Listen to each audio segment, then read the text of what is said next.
welcome back to 6th grade science. So today's video actually is the last lecture component for this 5-week marking period.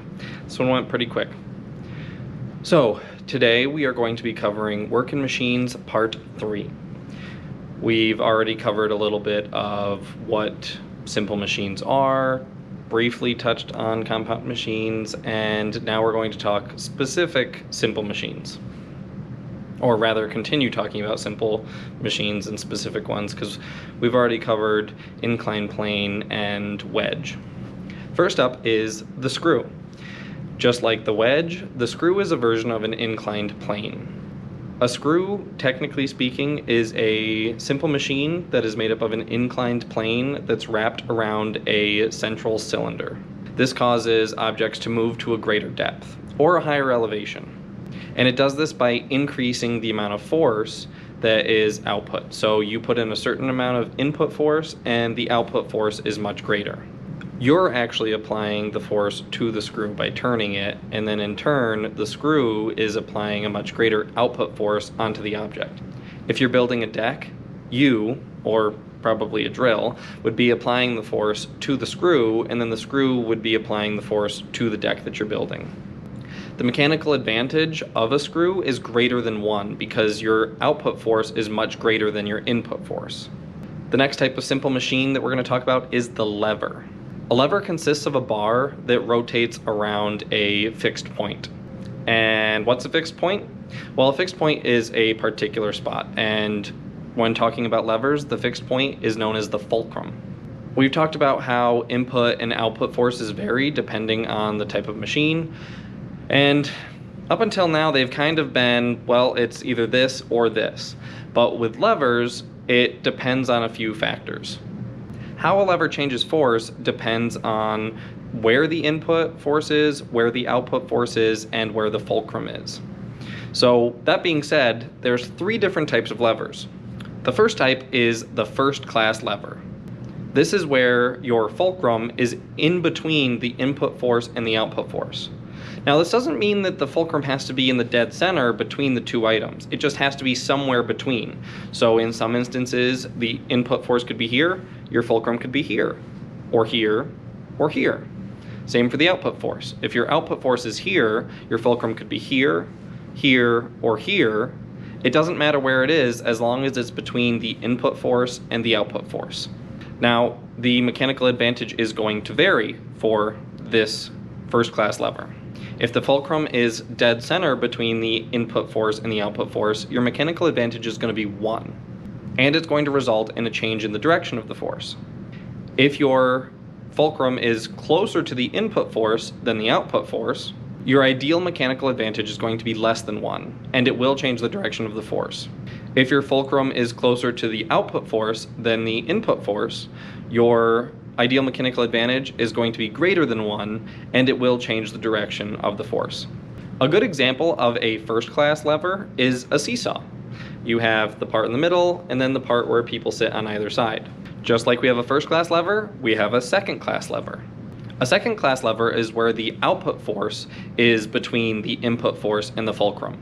So first class, we had input fulcrum output, or output fulcrum input. With second class, we have input output fulcrum, or fulcrum output input. The output is in the middle this time. Because the output is in the middle, the mechanical advantage is going to be greater than 1. Difference with first class is this doesn't result in a change in direction of the force. A good example of a second class lever is a wheelbarrow. Your input force is you pushing the wheelbarrow, the output force is whatever you have in the wheelbarrow, and the fulcrum is based at the wheel at the front. And finally, the third class lever. So first class, fulcrum was in the middle. Second class, output was in the middle. So third class, what do you think it'll be? The input force is going to be in the middle. For a third class lever, it's output force, fulcrum, or fulcrum, input force, output force. A good example of a third class lever is a hockey stick. The fulcrum is at the top of the stick, the input force is where you're gripping the stick, and the output force is where it is moving the hockey puck. Because of this setup, the ideal mechanical advantage is going to be less than 1, and just like a second class lever, it does not change the direction of the force. Up next is the wheel and axle. This is a simple machine that consists of 2 connected rings or cylinders. Specifically, one of them is inside the other. Both of these rings or cylinders turn in the same direction around a single point. The inner ring or cylinder is known as the axle, and the outer ring or cylinder is known as the wheel. Just like the levers had changes in mechanical advantage, so does a wheel and axle. It just depends on where the force is applied. If the input force is applied directly to the axle, it has a mechanical advantage of less than 1. But if the input force is applied directly to the wheel, then it has a mechanical advantage of greater than 1. Next up, we have the pulley, which is a simple machine that consists of a rope and a grooved wheel. The rope fits into the grooved wheel, and pulling on the rope causes the wheel to turn. Generally, this is used to lift objects, specifically really heavy objects. If you've ever been in the auditorium here at the school, you know that there are lights for the stage, and those lights are hung up above the stage, and they're connected in the back with a pulley system. So these lights are super heavy, but we use a weighted pulley system to lift them and keep them raised up. With the pulley system, the object that's being lifted is called the load, and the force applied to the pulley is called effort. With levers, there were 3 types, and with pulleys, there's also 3 types. There's the fixed pulley, which is a pulley that's attached to a secured surface and it remains in place. A good example of this is a flagpole pulley. There's 1 rope segment, and therefore, the ideal mechanical advantage is 1. This does also change the direction of force. Next up is the movable pulley. This is attached to the object that's being moved, and it's also a movable item by itself. A good example of this is a zipline pulley.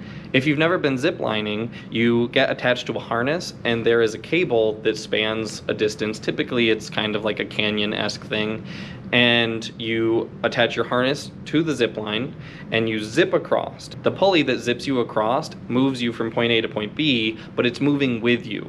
The number of rope segments on this are 2, so the ideal mechanical advantage is 2. This one doesn't change the direction of the force because it's moving with it. The third type of pulley is the compound pulley. This is a combination of fixed and movable pulleys together. A good example of this is a pulley that's on a crane. Because there's either 2 rope segments or more, the ideal mechanical advantage of it is going to be 2 or more. Whether or not this changes the direction of the force varies depending on how it's used. If it's used in a manner similar to the way a flagpole pulley is used, then it would. But if it's used in a manner similar to that of the zipline pulley, then it would not. Now, if you noticed, instead of just using equal to 1, less than 1, or greater than 1, ideal mechanical advantage for pulley systems had higher numbers, ranging from 1 to 2 or more. The reason being is that the ideal mechanical advantage for pulley systems is equal to the number of rope segments used. So if I had a compound pulley that used 6,000 ropes, my ideal mechanical advantage would be 6,000. It would be a giant pulley, and I'm not sure how you'd make it work, but I just wanted you to be aware that the number of ropes equals the ideal mechanical advantage. Pulleys are the last type of simple machines. So to finish this up, we're going to talk about compound machines. Just like a compound pulley was a system of fixed and movable pulleys, a compound machine is made up of 2 or more simple machines. We've already talked about one compound machine when we were talking about first-class levers. Even though I used a wheelbarrow as a good example of a first-class lever, it really is a compound machine that's made up of 2 simple machines. Another good example of 2 simple machines combined is a corkscrew. But you can have many more simple machines put together to make a workable object. And a good example of a compound machine that has hundreds or even thousands of simple machines put together is a car. That is everything I have for you guys today. We are going to be starting review next week to prepare for our end of unit test. As always, if you have any questions, please don't hesitate to reach out to your teacher, whether that's Miss Cameron or myself. Bye.